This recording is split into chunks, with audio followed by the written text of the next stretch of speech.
Was the demise of the Kansas City Chiefs greatly exaggerated? Well, they came out firing against the Baltimore Ravens, Steve. We thought it was going to be a heavyweight fight, but it was one of those Tyson fights where it was over quick. Second quarter. Second quarter. Yeah, second quarter. It was... And circumstances that no one saw coming. Very much so. But what stood out to me the most, Steve, was how comfortable, and I talked to people in Kansas City about this, how comfortable Patrick Mahomes looked with the return of Xavier Worthy coming back and being a part of this offense. Now, there's a couple reasons why he looked so comfortable with Worthy's return, and we'll get into those. But when you watched this offense on Sunday, Steve, and again, we were all panicking. I watched it. But we were all I want to put this out there first. You're operating, again, with an unbelievable player at quarterback, a great, one of the best offensive minds in football. You're playing without your top two wide receivers. You have been doing that the course of this season. So take away the top two receivers on any team, it's going to matter. But what did you see on Sunday from this offense in Kansas City? This offense is all predicated on speed. Mm-hmm. Right? Mm-hmm. Sideline to sideline, getting up the field. Patrick Mahomes knows almost to a fault exactly where he wants to go with the ball, how it needs to look, and where it needs to go. Mm-hmm. Andy Reid has the ability. He is the offensive mind that Bill Belichick used to be on the defense for the New England Patriots. Ooh, okay. Understanding that you're going to have players that they are just there to do these specific things. And by doing those things, it allows some of your role players, like a Hollywood Brown, or Thornton, to do something that they haven't done. Now, Juju Smith-Schuster, he makes a catch or two. And so One of the first plays I want to show you that gives such a great example. Let's go to that Hollywood Brown. Second quarter, ball is on the 34-yard line. And it's just a quick slant, but it's an RPO to get the linebackers to move. But then throwing the ball to Hollywood Brown and getting him out in space in a way that a couple of weeks ago we said, hey, Hollywood Brown hasn't had an impact on the game. Look at this. Bang. Mm-hmm. Boom. Gets him in now in the red zone. So here's what they do. This is how smart Matt Nagy and Andy Reid is. So go back. So let me draw this up. They're in zone coverage, right? They have Travis Kelce up top. Hollywood Brown in the slot. Travis Kelce motions in. Alert, alert, alert, alert, alert.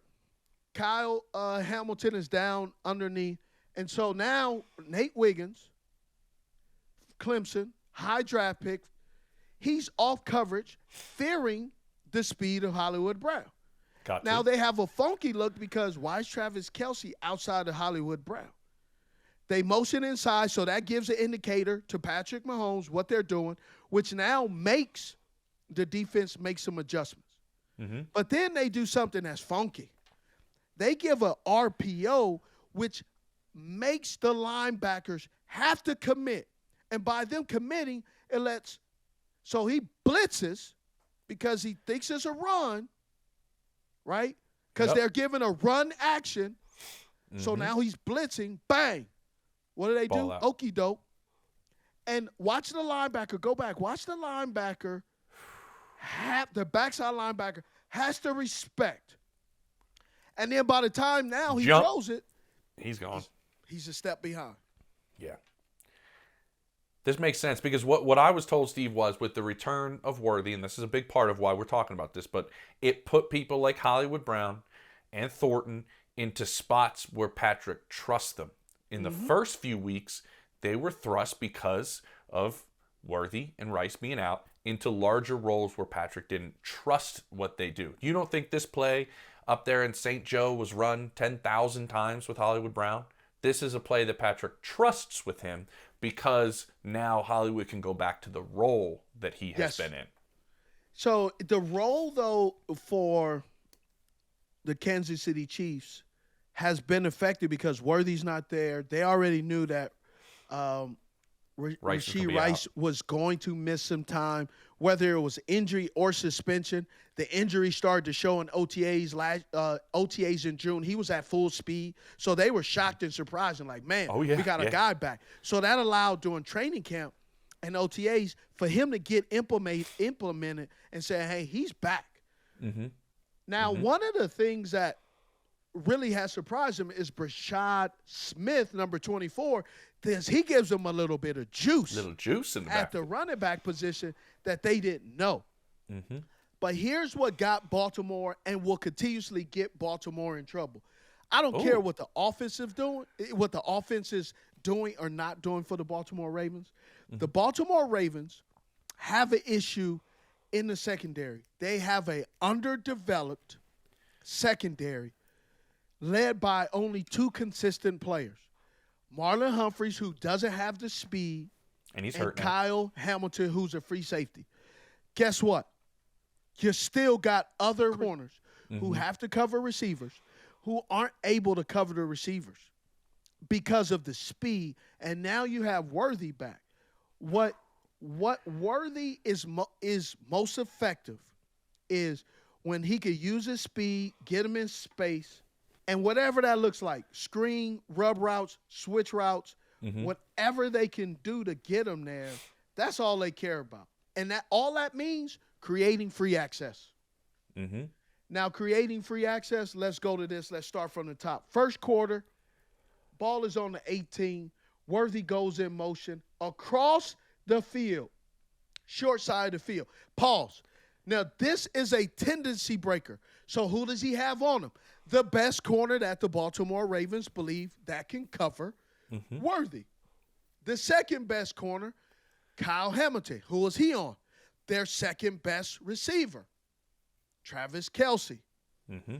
They go across the field into the boundary, short side of the field. This look, based on this look right now, this is sprint right option, which means that Worthy is gonna run a quick out, utilize his speed. Watch what Marlon Humphreys does to stop the play because he thinks it's sprint right option. Watch him. He stops his feet. Totally does. Yep. And Worthy and everyone else goes, ha. Now, go back. This is, great catch. This is sprint right option, but they do it with motion. Worthy runs a quick out, runs the ghost, pause. Travis Kelce runs the quick out from his position, and then the off the ball tight end runs the flat. So he gets the safety to come down, he gets the linebacker to go low, and that gives a wide open pass with your speed merchant on a slower, better corner. Mm-hmm. I want to add real quick, I know there's not a lot of contact when he stops his feet there, Steve, but one thing that's jumped out to the Chiefs is he put on a little weight this offseason. Yeah, a little weight. And did I'm saying he didn't have much his rookie year. He doesn't have a huge frame. So. He doesn't at all. And he knew he needed to put on a little bit and still not lose the speed, right? Correct.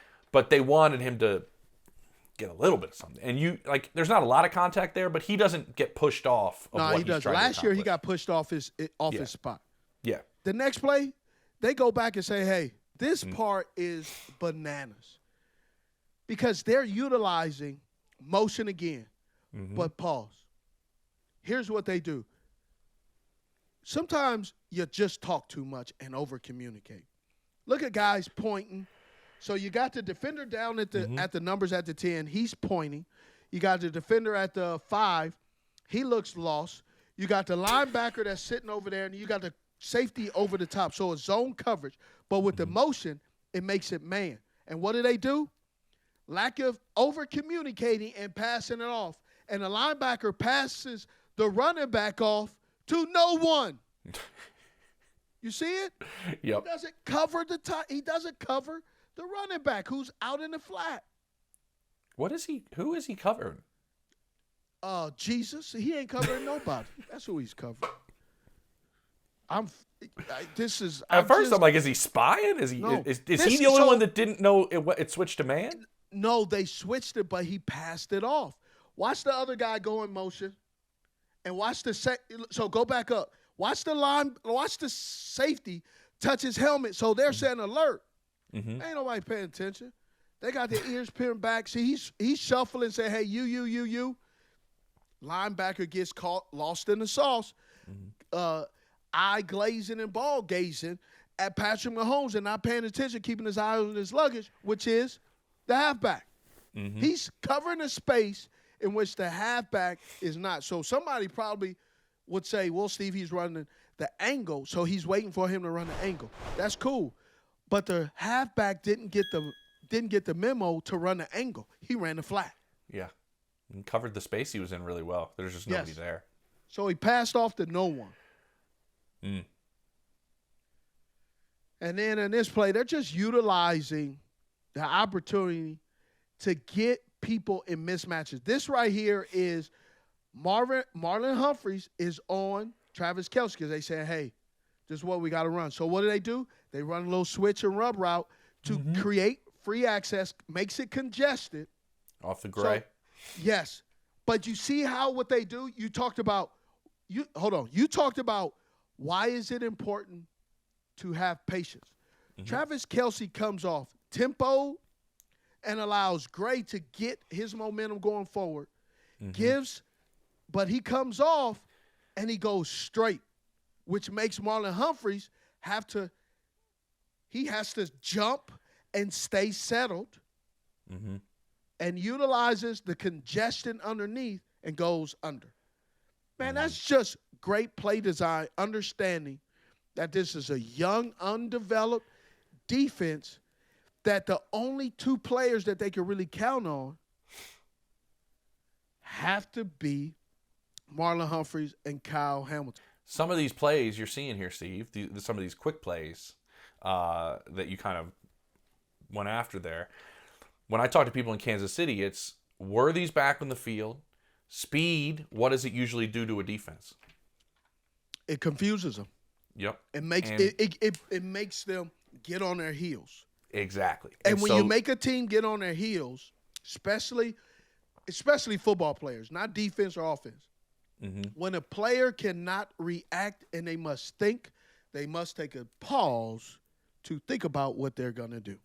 And with that pause, this was Patrick Mahomes' best game in terms of the quick game, getting the ball out under 2.5 in years. He threw 3 touchdowns out of it. And what I'm being told from that group is, well, you put X back on the field, is he going to beat us? Where's the jet sweep? Where's the motion? Was it? And everybody pauses for a minute and advantage Kansas City when they can have that speed kind of make defenses either think or hesitate or everything you're saying. And that's one of the biggest differences that they felt with putting him back on the field. This is what they expected in week 1. I was told he was the biggest part of their game plan in week 1. But then Travis Kelce levels him 3 plays into the game, and they don't have him. So now they're back to what they want to do. I'm just kind of curious, how has that worked in your experience where you've taken advantage of that excess of speed? Does that make sense? That excess. Take advantage of defenses when you have excess. Well, it just adds a level of discomfort to the defense that they can't get a break from. Mm-hmm. Because now they have to account, every team has their go-to guy, their secondary guy. Well, when you have this amount of speed coming at you all at once, the guys that you don't expect make plays, and the guys you are hoping to contain, they're going to make their plays. The problem that I see that can happen, they got Thornton, who's starting to emerge as a rookie. Yep. They get Xavier Worthy back. Hollywood Brown is giving you those 2 or 3 plays a game that you expect. Mm-hmm. The person I think that can end up being an odd man out, I know who you're going to say, is Juju Smith-Schuster when Rashid Rice comes back. Because Juju Smith-Schuster is there as Mr. Reliable. But he's had a few knee issues, and he just doesn't move the way he used to move. Royals is still trying to figure out. He probably needs to lose a little bit more weight because the way Andy Reid does his practice, the way he wants him to run, Royals is still trying to figure out how and what he looks like in this offense. He's not the speed guy, but can he become that route technician that he seems to be? But they see some Rishi Rice in him a little bit. Yes, but speed is what they are right now. So he's kind of the odd man out, which is he's a younger version of Juju Smith-Schuster. Mm-hmm. Yeah. And you know where the bulk of the targets are going to go. Yeah. This offense, from my understanding, is going to run through Rice as soon as he comes back. And that's where most of the targets are going to go. But I think when you now have both of these players on the field with more experience, and you have a Travis Kelce that's more willing to play a different role maybe than he's been in the past. He's not the focal point of the offense. Now Patrick seems like he has a variety of ways to attack a defense and trust and comfort with the ways he can go about it. I was told this week, I got a text yesterday morning, Steve, it was, when we get Rice back, we are going to be scary.